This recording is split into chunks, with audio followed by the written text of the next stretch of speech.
He walked into that high-end Seattle restaurant expecting nothing but an expensive chore. What he found changed the entire trajectory of his life. And what happened next, nobody at that 8-person table saw coming.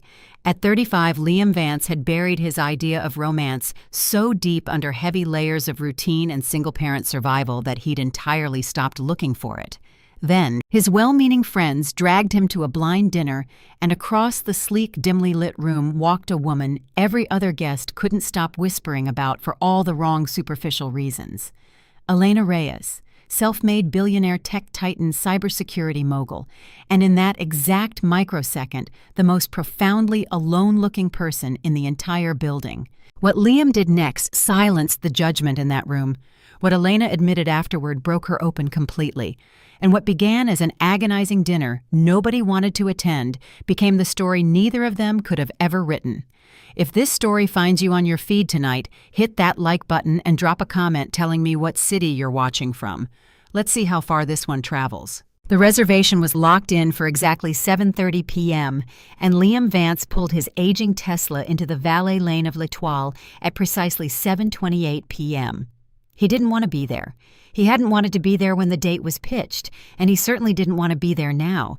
But being late felt incredibly rude, even when you had zero interest in the destination. He stepped out onto the damp pavement of Capitol Hill, the crisp Seattle rain mist kissing his face.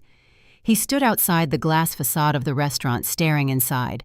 L'Etoile was one of those hyper-minimalist, Michelin-starred establishments where the tasting menus didn't bother printing prices, and the amber lighting was engineered specifically to make everyone look like they were either falling in love or closing a multi-million-dollar venture capital seed round. Liam tugged uncomfortably at the stiff collar of his button-down shirt. He wished not for the first time that evening that he had just possessed the backbone to say no. He had almost backed out 3 separate times. The first time had been on a frantic Tuesday afternoon. Brody, his closest friend since their early software engineering days, had called him out of the blue. "Liam, man, there's this woman." Brody had insisted, his voice buzzing with that intense matchmaker energy. "She's absolutely brilliant. Unbelievable mind. Just come to dinner. It's totally casual, zero pressure." Liam, deep in the middle of debugging a massive data pipeline, had muttered that he'd think about it just to get Brody off the phone. The second time, Chloe, Brody's wife, who had known Liam since their freshman year at UW, and therefore recognized absolutely no personal boundaries whatsoever, had texted him a relentless paragraph of aggressive encouragement. It had concluded with the blunt phrase, "You're not getting any younger, Vance, and Silicon Valley is leaving single dads behind," followed by a winking emoji. Liam had replied with a non-committal, "I'll see." Santi. Everyone in Liam's life knew that in his vocabulary, "I'll see" was just a polite slow-motion version of absolutely not. The third time was the tipping point. Chloe had called his cell while he was in the middle of putting his son to bed. Before Liam could even formulate an excuse, Chloe had chirped, "Leo already said it was cool. I asked him." Liam had looked across the bedroom at his 6-year-old son, who was propped up against a mountain of pillows clutching his favorite plastic astronaut, and wearing a deeply guilty, caught red-handed expression. The look confirmed that the child had in fact been bribed with the promise of extra screen time consulted, and had thoroughly betrayed him. Liam had sighed, rubbed his temples, and given in. "Fine, one dinner, Chloe, that's the deal." That was the contract he'd signed with himself. Now standing on the wet sidewalk outside the restaurant, watching a sleek Porsche sports car take his spot in the valet line, he replayed the terms of that mental contract. One dinner. He would be a gentleman. He would be decent, polite, and attentive. He would eat the tiny, overpriced portions of food, and then he would go home to his apartment. Chloe would get her self-righteous story about how she tried her hardest to fix his love life, and that would finally be the absolute end of it. He pushed through the heavy oak doors and stepped into the warmth of the restaurant. The hostess checked the reservation, gave him a practiced high society smile, and led him toward a private VIP dining room sequestered in the very back of the establishment. This wasn't just a quiet table tucked into a corner. It was an entirely enclosed, soundproofed room.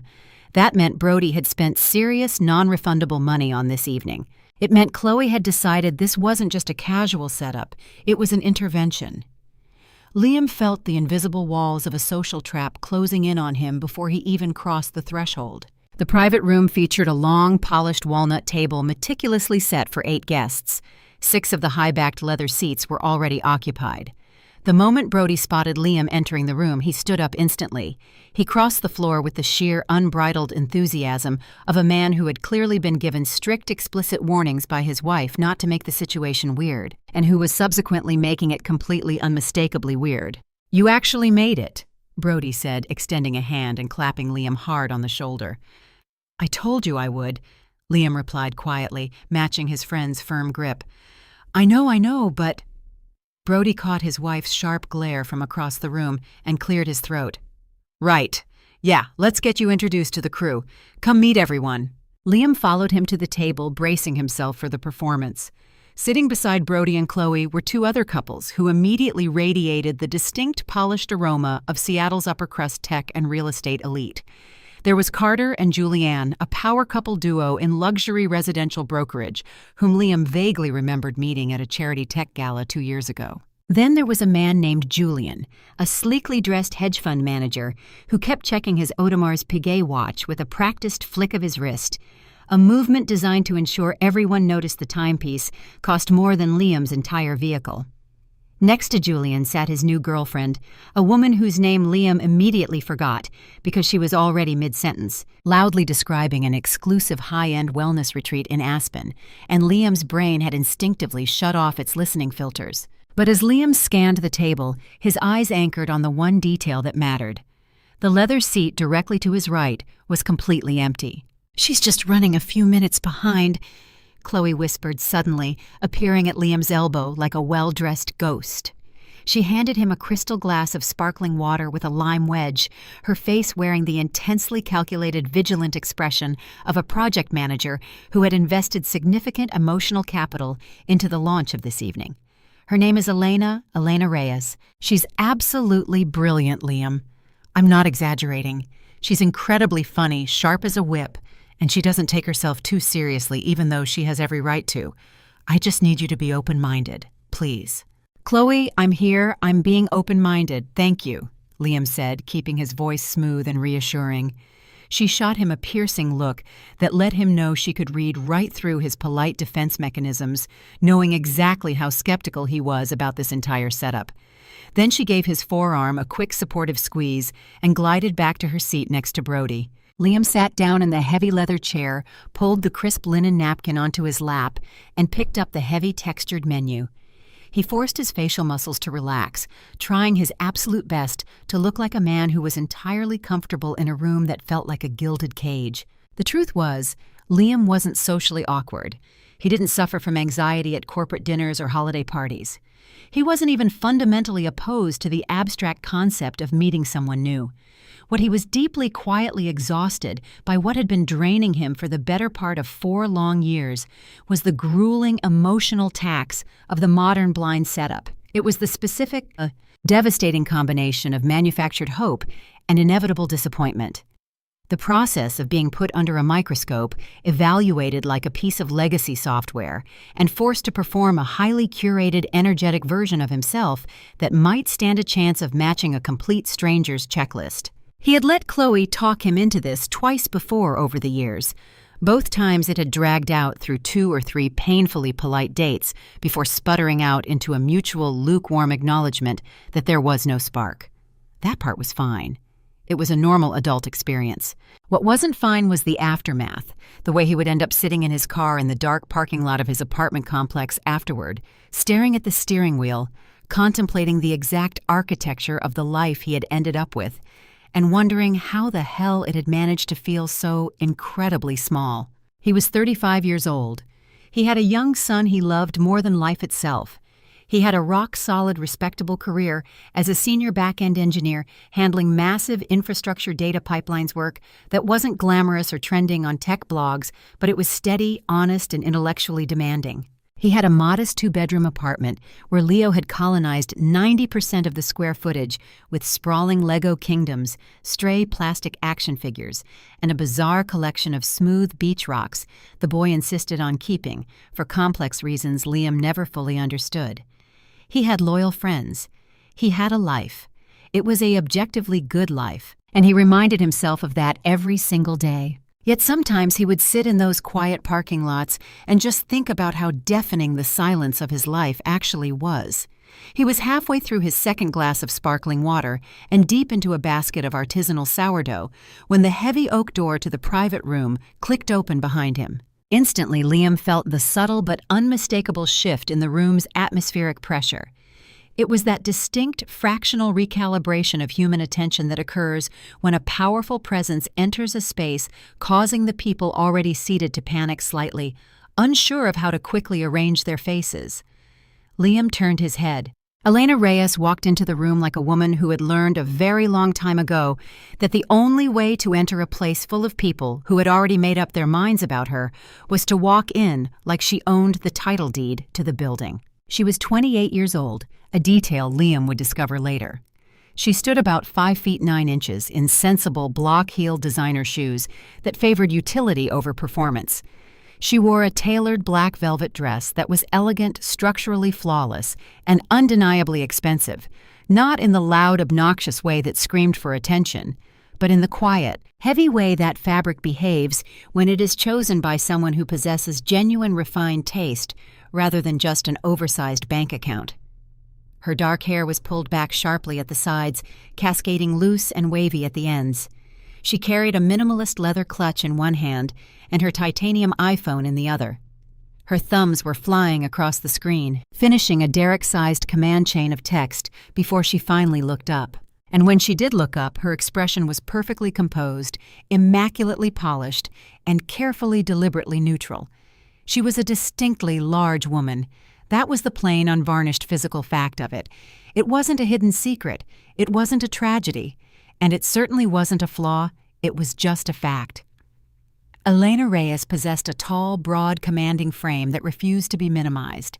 And in the 3 agonizing seconds between her appearance in the doorway and the hostess guiding her toward the empty chair, Liam watched the table execute the exact social choreography he despised.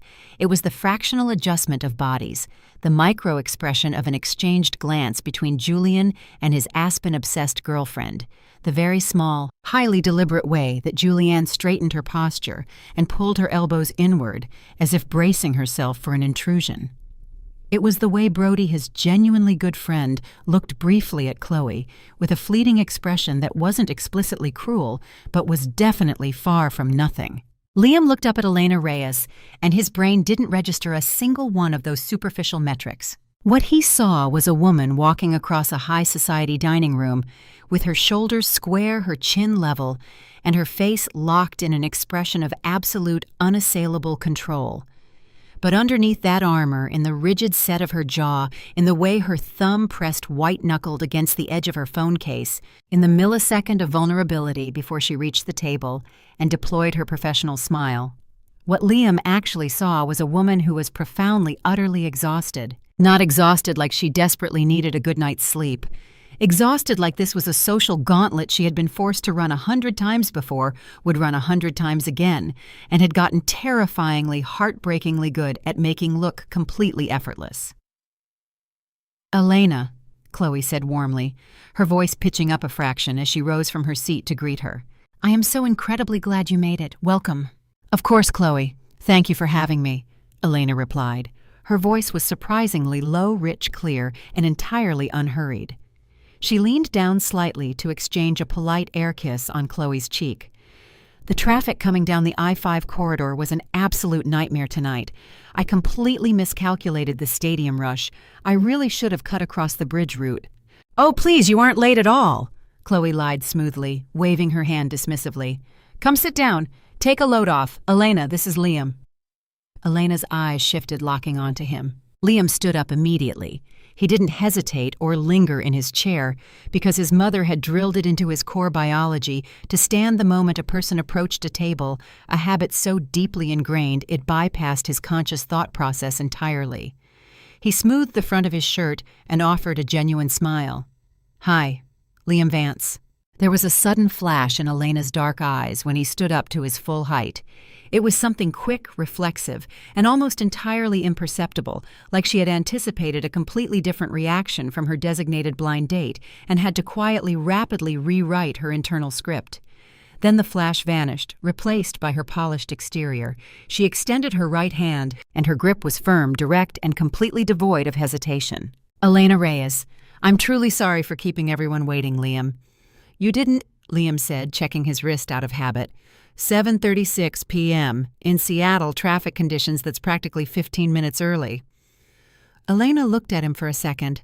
It wasn't the fleeting, polite glance of a stranger at a networking mixer.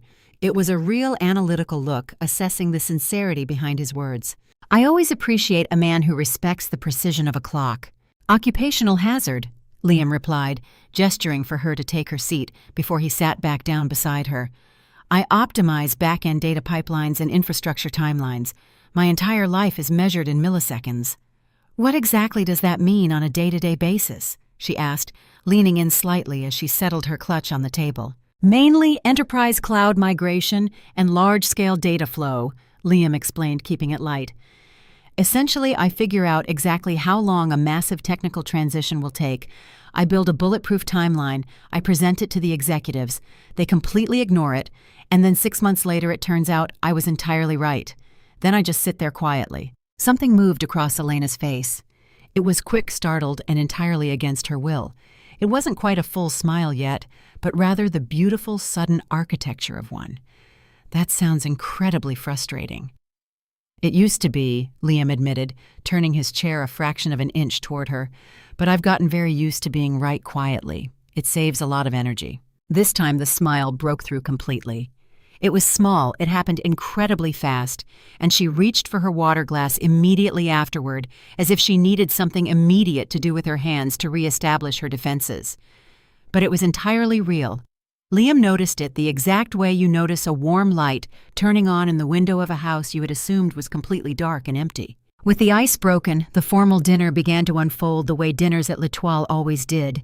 It moved at a glacial, calculated pace course by agonizing course, with long pauses between dishes that were poetically described by the server as luxurious intervals, but often just felt like an exercise in patience. The conversation around the long walnut table quickly dissolved into the usual predictable collage of upper-class chatter. There were lengthy discussions about luxury real estate trends in Bellevue overseas, travel itineraries, and a few superficial brushstrokes of local politics that everyone at the table immediately retreated from the moment the air got tense. Then, Julian initiated a sustained and largely pointless debate about whether a new boutique restaurant in the financial district was actually worth the 3-month waiting list. Liam ate his beautifully plated food, listened attentively, responded politely whenever a question was directed his way, and made a conscious effort not to check his phone for updates from Leo's babysitter. He believed in setting an example, even when the company was mind-numbing. Beside him, however, Elena was performing a masterclass in corporate survival. She was doing exactly what he suspected she had been trained to do at these high society tables, remaining perfectly present, ostensibly engaged, and contributing just enough intellect and charm to be considered excellent company, without ever offering a single shred of personal vulnerability that could be weaponized against her. She was devastatingly sharp. That fact became blindingly obvious within the first 20 minutes of the meal. When the casual conversation touched lightly on global supply chain logistics, she dropped specific, terrifyingly accurate data points without blinking. When Carter mentioned a commercial development project in the city's East Corridor, Elena casually cited the zoning history and the municipal tax codes from memory. At one point, Julian made an offhand, arrogant remark about a major tech acquisition he'd been tracking in the news, butchering the financial structure of the deal. Elena interrupted him, her tone incredibly gentle, perfectly polite, but entirely lethal to his ego. "I think you might be looking at the preliminary prospectus, Julian," she said softly, offering a softening smile. The finalized SEC filing from Tuesday adjusted those cash-to-stock ratios significantly to protect the minority shareholders. The deal has been moving incredibly fast, so it's easy to miss the update. She had laid out the truth so flawlessly that it allowed Julian to save face, yet it refused to let the wrong information stand unchallenged. She was sharp the way people get when they have been forced to work twice as hard, think twice as fast, and execute twice as flawlessly as everyone else in the room just to be taken seriously. It wasn't a showy, performative sharpness. It was a honed, precise instrument like a scalpel's past the point of ceremony. Liam found himself paying attention to her not out of a sense of obligation to Chloe's matchmaking, but because he was genuinely fascinated by the brilliant, guarded mind operating right next to him. "So," Julian said somewhere between the second and third courses, leaning back in his leather chair with the self-satisfied cadence of a man who had decided it was time to reclaim his status as the most interesting person in the room. He twirled his wine glass, letting the amber light of the chandelier catch the gold casing of his watch. "Elena, I've been meaning to ask you. Aegis Cybersecurity, that's the outfit that handled the massive data restructuring for the Vanguard infrastructure portfolio after their breach last year, correct?" "Aegis Enterprise Solutions," Elena corrected him smoothly. Her voice lacked any defensive edge, maintaining its low, clear, and perfectly measured rhythm. "But yes, Julian, we managed the post-incident response and rebuilt their encrypted cloud architecture. It was a substantial undertaking." "Right, of course. Aegis Enterprise," Julian said, nodding with an artificial smile that didn't quite reach his eyes. "But if I recall the tech sector coverage correctly, you took a massive amount of heat from the institutional tech blogs for that rollout. There were a lot of critics calling your architecture overly rigid, claiming the implementation costs were inflated." "There were," Elena replied evenly, resting her elegant hands on the edge of the table. "But the Vanguard portfolio returned an 18% increase in operational efficiency within the first quarter following the deployment, and they haven't suffered a single data leak since. So mathematically speaking, the architecture validated itself. Whether the implementation was worth the temporary media criticism is a completely separate calculation." "You certainly don't seem like the type of CEO who loses a single night of sleep over public criticism," Julian said. There was a distinct, sharp undertone in his voice, a toxic cocktail that sat uncomfortably in the middle of feigned admiration and condescending amusement. Across the table, Julianne let out a brief, polite laugh, and the Aspen-obsessed girlfriend nodded along automatically, acting as though she thoroughly understood the high-stakes dynamics of tech acquisitions which Liam heavily doubted. "I sleep perfectly fine," Elena said, her expression a masterclass in professional composure. "I've had a substantial amount of practice tuning out the noise." A brief silence settled over the private dining room. Julian smiled the empty, practiced smile of a corporate raider who had been successfully deflected and was currently calculating his next vector of attack. He didn't like being managed, and he liked it even less when it happened in front of an audience. He decided to push the boundary further.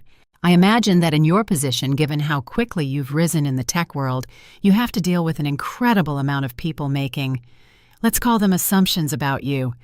Julian set his eyes scanning her broad frame with practiced nonchalance.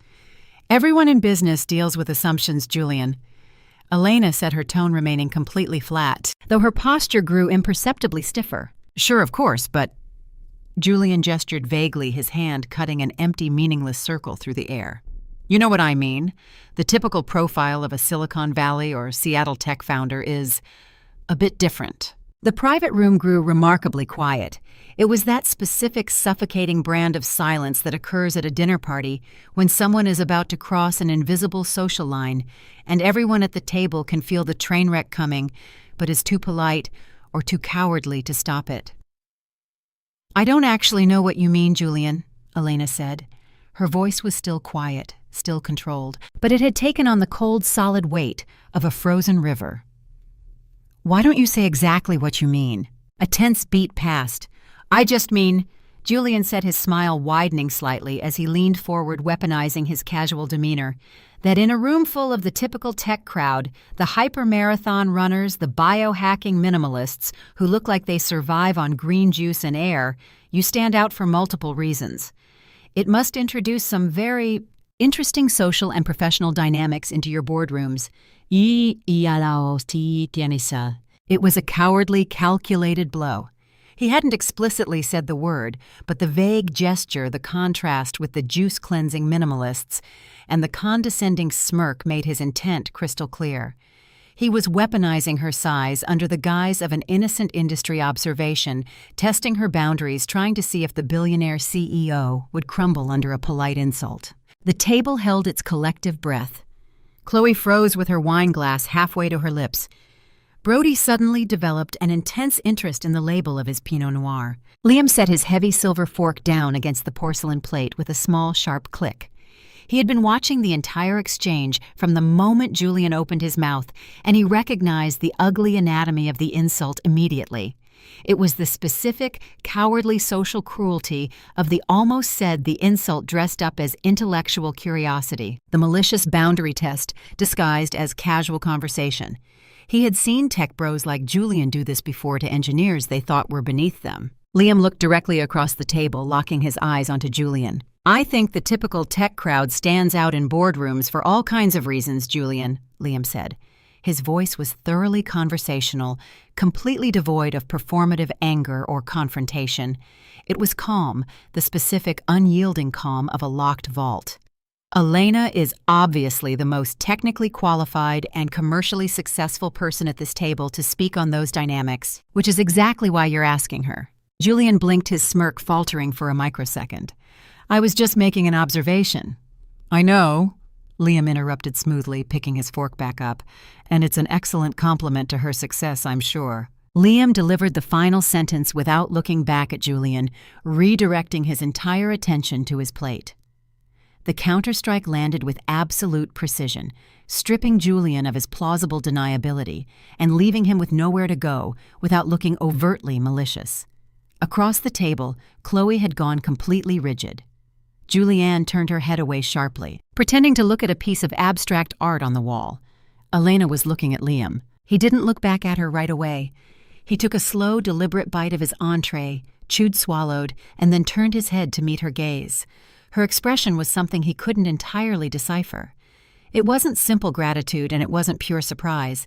It was something heavier, deeper. Sitting in the space between those two emotions, a look that was infinitely more honest than any professional mask she had worn all evening. "So," Elena said, her low voice instantly cutting through the lingering tension and redirecting the entire energy of the table with the effortless confidence of an executive steering a hostile board meeting. "Chloe mentioned you did extensive infrastructure consultation on the municipal data grid overhaul for the King County corridor." "I did," Liam said, grateful for the pivot. "I handled the back-end data flow architecture and security protocols. It ended up taking 3 years longer than the initial estimate because the county council kept changing the real-time encryption requirements midstream." "I read about that integration," Elena said, her eyes lighting up with genuine technical interest. The latency issues during the secondary database migration were a massive talking point in the local tech sector. Aegis actually holds a few of the data compliance contracts associated with that specific municipal corridor. "I know significantly more about legacy server integration specs than I ever anticipated needing to know." "That is either incredibly impressive or deeply depressing," Liam said. "In my specific line of work," Elena replied, a small, genuine smile tugging at the corners of her lips, "it is almost always a combination of both." The table collectively breathed again. The tension dissipated like mist. The remaining courses were served, and the evening continued its slow march forward. But Liam couldn't stop thinking about the look on Elena's face in that brief, unguarded moment, right after he had shut Julian down, the fractional second where her armor had slipped away, before she tucked it back into her professional firewall. He realized quietly that beneath the self-made billionaire title, there was a real, deeply feeling person who had become tragically used to being socially invisible, even while standing in the exact center of the room. By the time the dinner entered its third hour, the rigid architecture of the main group conversation had collapsed entirely. The table had naturally fractured into smaller, intimate dialogues. Brody and Carter were locked in a passionate debate regarding their golf handicaps. Chloe and Julianne were discussing a localized school district controversy, and Julian was staring intensely at his iPhone, attempting to look discreet while checking his fund's international market updates. His girlfriend had excused herself to the restroom 20 minutes prior and had returned looking immaculately refreshed, suggesting a deeply committed relationship with the powder room mirror. Liam and Elena, however, had been talking to each other for the better part of an hour. It hadn't been a conscious decision. Neither of them had formally announced a shift in attention. It had simply happened. One technical thread of conversation had seamlessly woven into a personal anecdote, which led to another and another. Somewhere along the line, they had both subtly shifted their chairs to face one another, effectively blurring out the rest of the noisy, opulent room. She had told him without intending to reveal the whole picture, but ultimately revealing it anyway through the spaces between her words about the brutal reality of launching Aegis Enterprise at 24. She spoke of the seed fund she had scraped together from a modest family trust and the 2 senior data analysts she had desperately recruited and convinced to believe in her vision before she had ever proven she had earned their trust. She described the grueling torment of that first year, sleeping 4 hours a night on a deflated air mattress in a rented office space, eating cold takeout at her desk, and making a dozen critical high-stakes decisions a week that could have entirely dismantled the infant company. "I made 11 of them correctly," she said, her voice dropping to a softer, more reflective register. "And I made one of them incredibly badly. That single bad calculation cost us a major client relationship. I still miss them, not for the monthly recurring revenue, but for the person. He was a good mentor." She spoke about how being the youngest female CEO in a venture capital boardroom was a unique challenge, but how being the youngest CEO in the room when you looked like her, when your physical presence didn't match the thin, polished standard aesthetic of high society, was a completely different battle altogether. She explained how she had been forced to learn to walk into every venture capital meeting pre-armored, wrapped in a cold, impenetrable layer of metrics and unyielding confidence. "It's highly effective for the bottom line," Elena said, pausing as she looked down at her water glass. "But it is also incredibly exhausting. Walking around constantly strapped into armor wears down your joints after a while." She stopped abruptly, her eyes widening slightly, as if she had suddenly realized she had breached her own security protocols. "I'm sorry," she said, a quick, defensive flush rising along her neck. "That was a massive amount of information. I don't usually do that." "No." Liam said, his voice gentle, steady, and completely sincere. "Please don't apologize. It wasn't too much at all." "I am usually significantly better edited than this," she muttered, her thumb tracing the rim of her glass.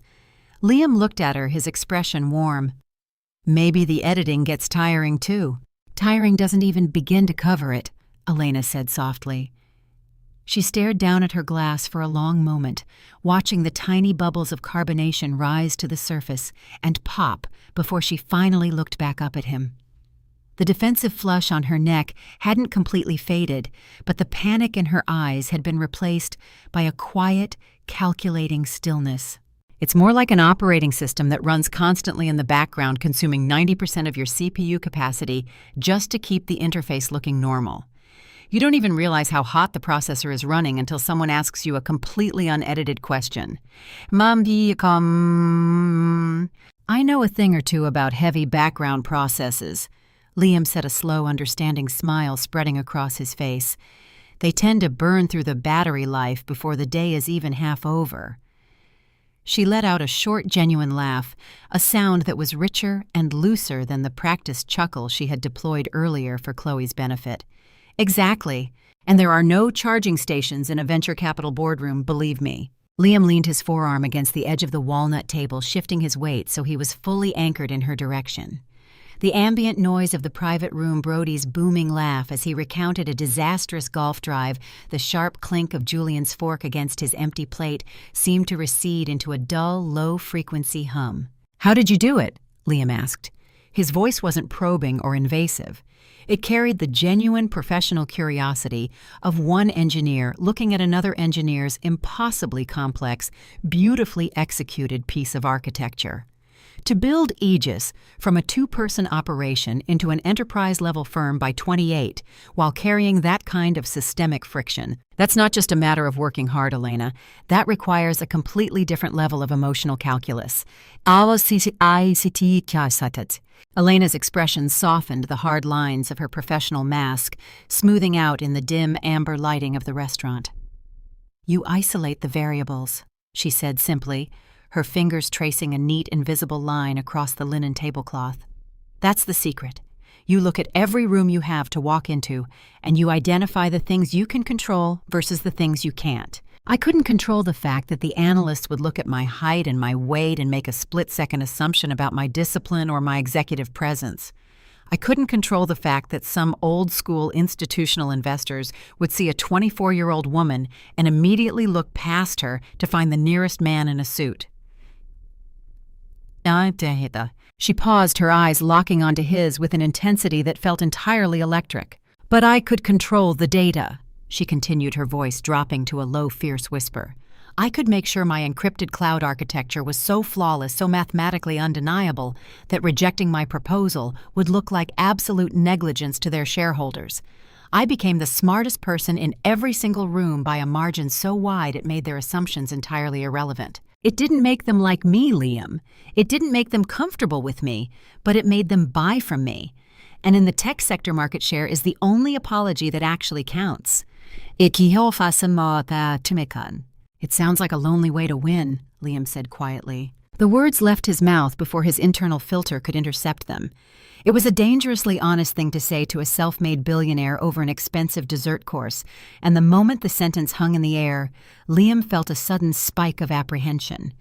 He braced himself for her to withdraw, to pull her velvet armor back over her chest and politely guide the conversation back to the safe. Sterile waters of municipal server specifications. Instead, Elena just looked at him. Her breath hitched slightly, her lips parting as if she wanted to contradict him, but the denial never came. The silence stretched between them for 5, 10, 15 seconds, a lifetime, in the context of a high society dinner party. But it wasn't an awkward silence. It was the heavy, pregnant silence of a profound truth being acknowledged for the very first time. "It is," she admitted, her voice so soft it was barely audible above the restaurant's jazz soundtrack. "It is incredibly lonely, Liam. You spend years building a massive fortress to keep yourself safe from the judgment, and then one day you look around and realize the walls are 20 feet thick and you forgot to install a door." She looked away, then her gaze drifting across the private room. Liam followed her eyes. Across the table, Julian was laughing at something his girlfriend had whispered, his hand resting casually on the back of her chair, with the effortless, unthinking security of a man who had never had to build a single wall in his entire life. The contrast was staggering. Elena Reyes had conquered an industry, yet she was sitting here looking like she was on the outside of her own life, staring in through a pane of thick glass. Liam felt a sudden fierce ache in his chest, a profound surge of empathy that caught him completely off guard. He knew that specific brand of isolation. He knew what it felt like to build a flawless, respectable routine as a single father, to lock down his emotions, and focus entirely on the survival and happiness of his son, only to wake up in the middle of the night and realize he had engineered a life that was completely safe, entirely predictable, and utterly devoid of human warmth. "Then, maybe," Liam said, his voice steady and completely unyielding, "you don't need a door. Maybe you just need someone who knows how to climb the wall." Elena's head snapped back toward him, her dark eyes wide with a sudden breathless vulnerability that broke her open completely. The remainder of the dinner passed in a blur of shifting dynamics and unacknowledged revelations. When the final course, a hyper-deconstructed espresso tart that looked more like an abstract gallery installation than food was cleared away, the atmosphere in the private room transitioned into the polite, lingering exhaustion that always signals the end of an evening. Julian checked his watch for the 50th time, stood up, and offered a round of performative corporate handshakes. "Fantastic evening, Brody Chloe," he said, his arm wrapped tightly around his girlfriend's slim waist. "An absolute pleasure. Elena, always a treat to talk tech with a true master of the craft.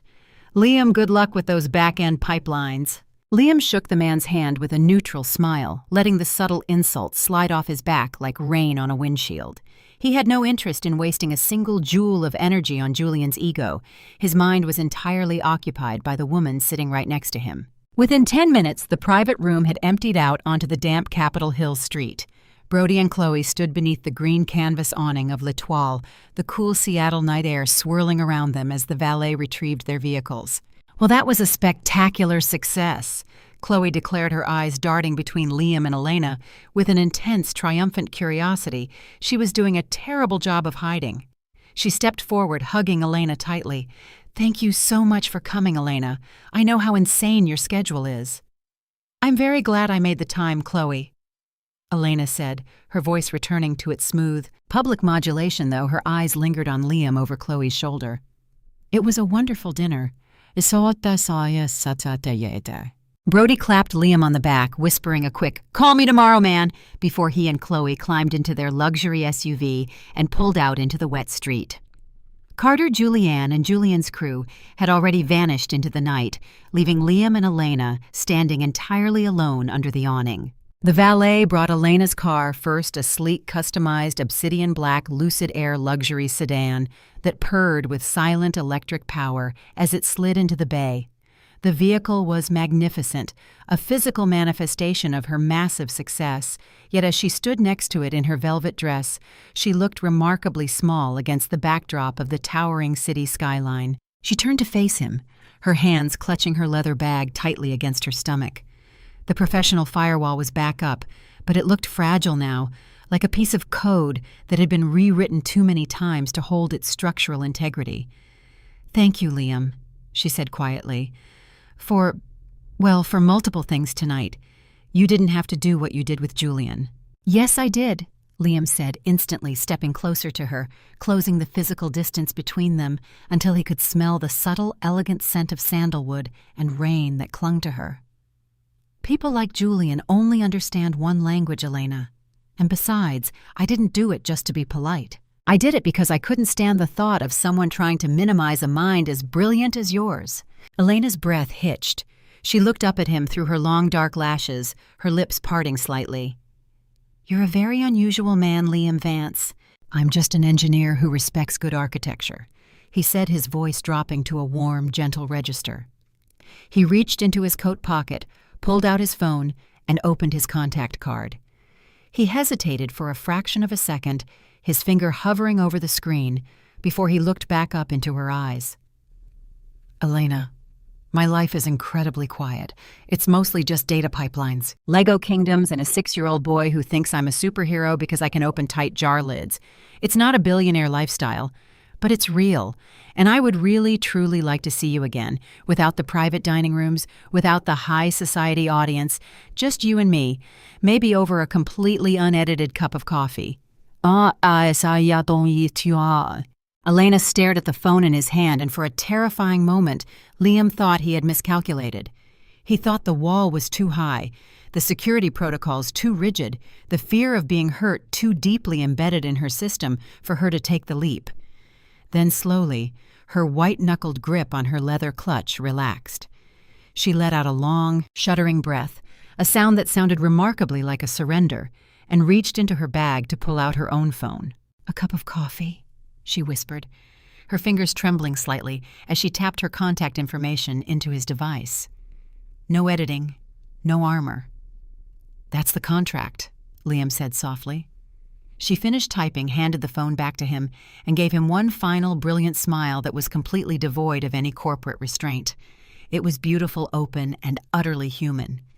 She turned, stepped into the back of her silent luxury sedan, and the valet closed the door behind her. Liam stood on the wet Seattle sidewalk, watching the red taillights of her car fade into the misty midnight traffic, his heart beating with a frantic, uncharacteristic rhythm he hadn't felt in over a decade. He looked down at his phone screen.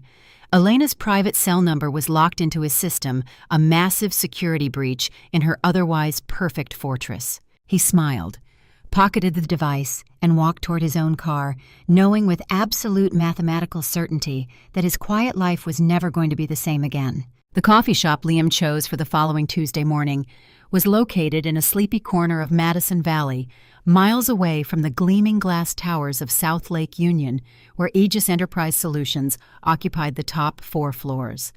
It was a small, unpretentious neighborhood spot that smelled heavily of roasted espresso beans, damp wool jackets, and old paperback books. There were no minimalist marble counters or tech executives conducting loud speakerphone negotiations over oat milk lattes. Liam arrived at 8:45 a.m., wearing his usual uniform of dark denim, a soft charcoal crewneck sweater, and his worn leather boots. He had already dropped Leo off at elementary school, enduring a chaotic 20-minute negotiation regarding whether a half-eaten green crayon counted as a valid show-and-tell item before navigating the soggy morning commute. He sat at a small round wooden table by the window, a steaming mug of black coffee in front of him, watching the rain drizzle down the glass. He felt a familiar protective layer of skepticism trying to settle over his chest. He was an infrastructure engineer. His entire career was built on predicting system failures before they occurred. And mathematically speaking, the failure rate for a relationship between a single-parent software engineer and a self-made billionaire tech titan had to be somewhere north of 99%. The resource allocations, the social friction, the lifestyle disparity, it was a systemic nightmare. Then, at exactly 8:58 a.m., a standard gray rideshare vehicle pulled up to the curb. The rear door opened and Elena Reyes stepped out into the Seattle drizzle. She didn't have her sleek Obsidian Lucid Air, and she didn't have her security detail or a frantic executive assistant trailing in her wake. She was wearing an oversized, incredibly soft-looking cream cable-knit sweater, dark leggings, and a pair of classic white sneakers. Her hair wasn't pulled back in that rigid, boardroom-ready ponytail. It was tied up in a loose, casual bun with a few stray waves framing her face. She carried a simple canvas tote bag over her shoulder. Without the tailored velvet dresses and the high society armor, her broad, tall frame felt different. It felt warm, approachable, and remarkably soft. But as she pushed through the front door of the cafe and the little brass bell chimed above her head, her eyes immediately darted across the room, scanning the environment with that instinctive, hyper-vigilant operational security Liam had noticed at the restaurant. Then she spotted him by the window, and her entire posture shifted. The tension drained from her shoulders, and a quiet, hesitant smile touched her lips. "Hi," she said, stepping up to the table. Her low voice was a welcome anchor in the morning chatter of the cafe. "Hi," Liam said, rising immediately to pull out her chair. "You're 2 minutes early. I thought precision was my department." "I had to optimize the route," she said, settling into the wooden chair with a small, breathless chuckle. She placed her tote bag on the floor and wrapped her hands around the menu Liam had left for her. "I told my driver to take the residential side streets to avoid the Arboretum bottleneck. It was a very satisfying piece of logistics." "I'm highly impressed," Liam said, sitting back down. "What can I get you? The drip coffee here is actually honest, and they make their own vanilla syrup from scratch."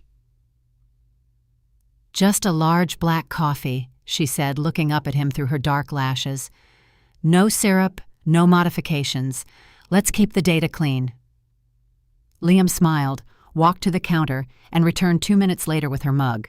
He set it down in front of her, watching the steam rise between them. "So," Elena said, taking a slow, cautious sip of the hot coffee. She closed her eyes for a brief second, savoring the taste before opening them to look directly into his.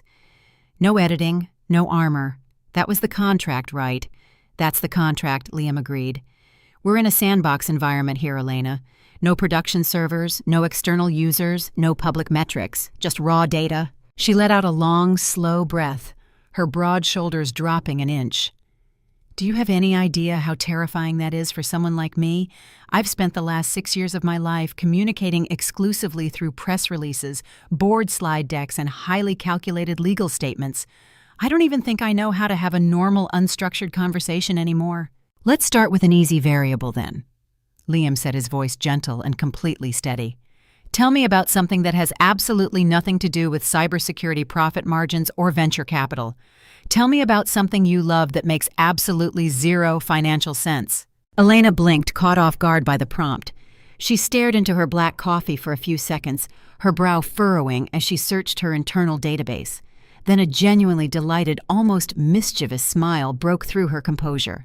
"Baking," she whispered, looking up at him as if confessing a corporate crime. "Specifically, hyper-complex laminated pastry dough. Croissants, Danish's Queen Amman. It is the most financially inefficient, structurally temperamental, emotionally exhausting hobby on the face of the planet." Liam grinned, leaning forward. "Explain the technical parameters." "It's pure thermodynamics and chemistry," she said, her eyes lighting up with a vibrant, uninhibited energy that Liam found utterly captivating. She began gesturing with her hands, her long fingers cutting through the air. You have to lock a solid block of high-fat butter into a yeast dough, and then you have to roll it, fold it, and rest it at precise temperature intervals. If the room is 2 degrees too warm, the butter melts into the flour and ruins the lamination. If the room is 2 degrees too cold, the butter fractures into pieces inside the dough and breaks the layers. You spend 36 hours of physical labor creating exactly 81 distinct microscopic layers of dough and butter, all for a pastry that disappears in 4 bites. That sounds less like baking and more like high-stakes material engineering, Liam said, his eyes filled with warmth. It is, Elena said, her voice rising slightly with genuine enthusiasm before she caught herself and lowered her tone with a quick glance around the quiet cafe. It's completely absurd. My chief financial officer would lose his mind if he saw the labor-to-yield ratio of my kitchen on a Sunday morning. But when you cut into a warm croissant and you see that perfect, flawless honeycomb structure inside, it's the only time in my week where the architecture is completely perfect and nobody else has to approve it. Liam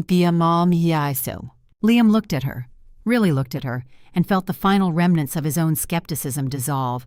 This wasn't the billionaire tech titan from L'Etoile. This was a brilliant, passionate, wonderfully complex woman who found solace in the precise, quiet geometry of pastry layers because the rest of her world was a chaotic, hostile storm of human expectations.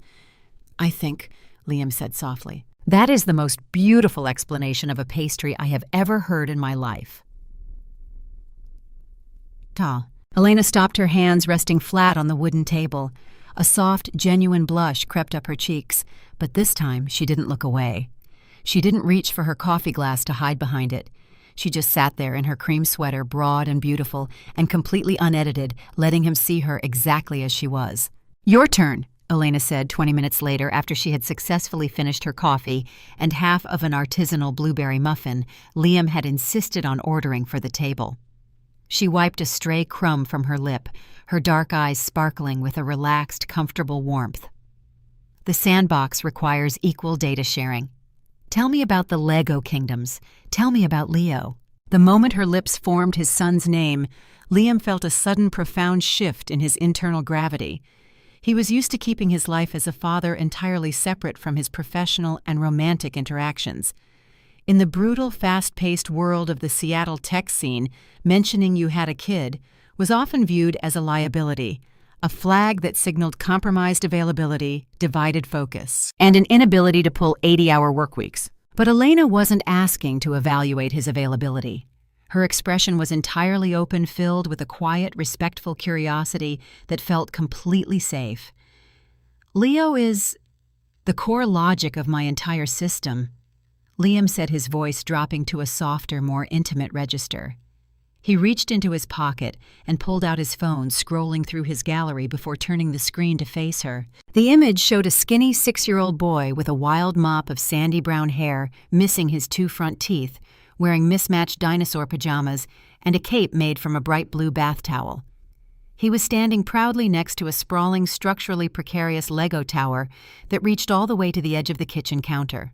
Elena took the phone from his hand, her fingers brushing against his with a brief, warm touch that sent a pleasant jolt down Liam's spine.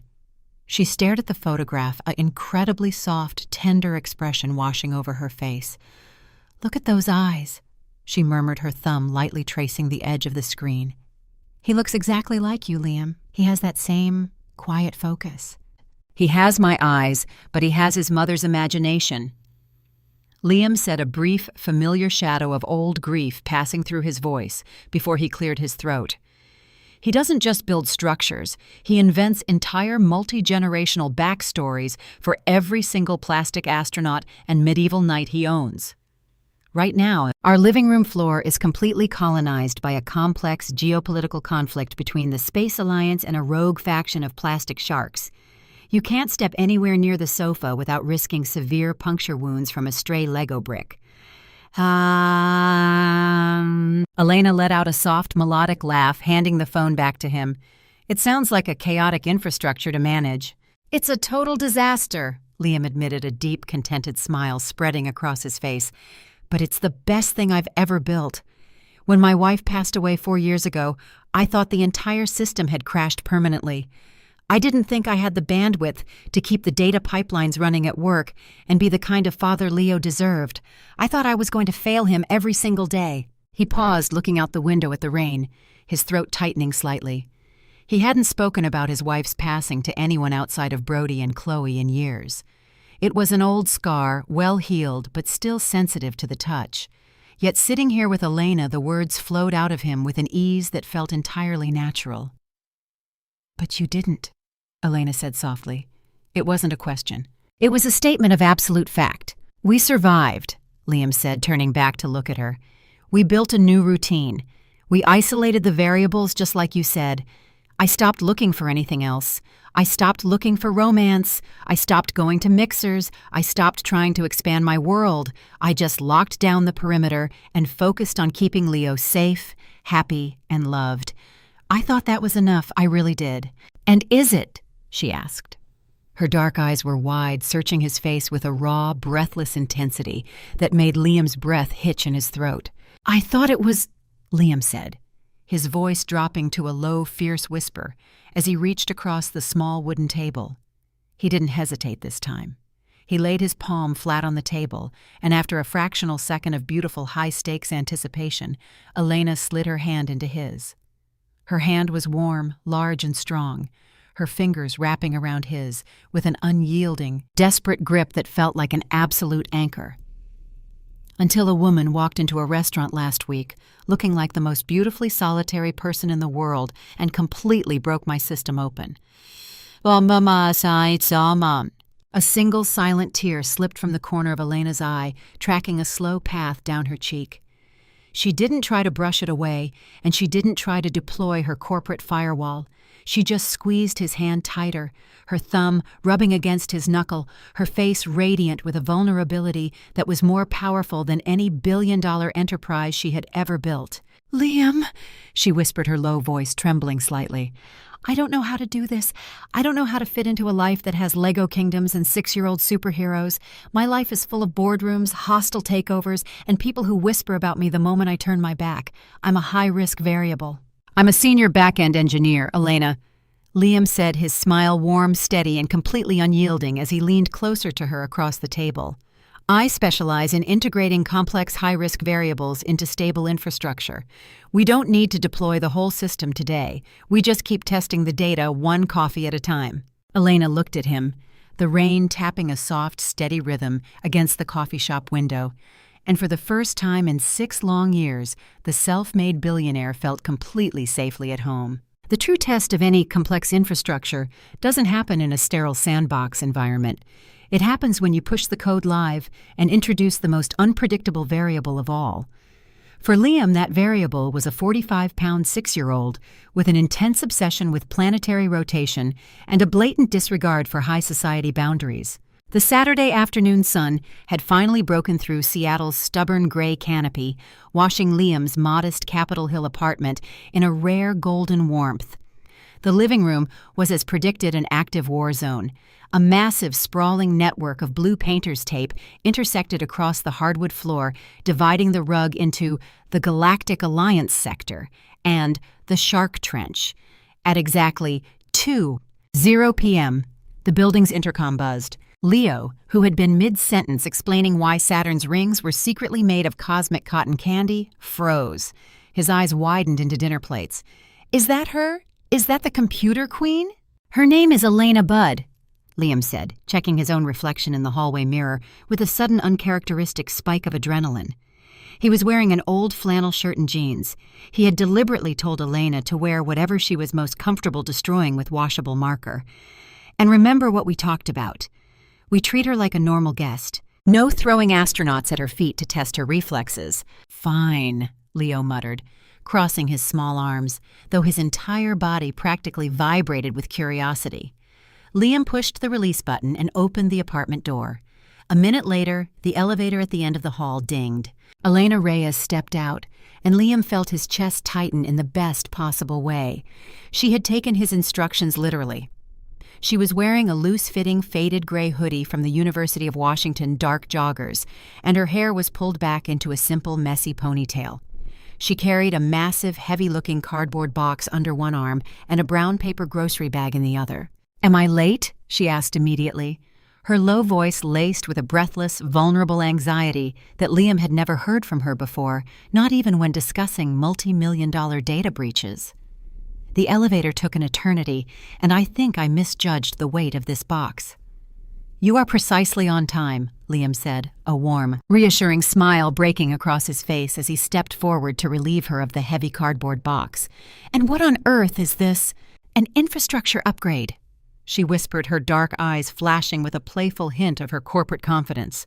She stepped across the threshold, her sneakers squeaking slightly on the mat, and stopped dead in her tracks. Leo was standing at the edge of the painter's tape perimeter, clutching a plastic megalodon shark in one hand and a Lego spaceship in the other. He squinted up at her, assessing her broad, tall frame with the unyielding, brutal judgment only a child can command. Elena blinked suddenly, looking like a CEO who had walked into a hostile boardroom without a single slide deck.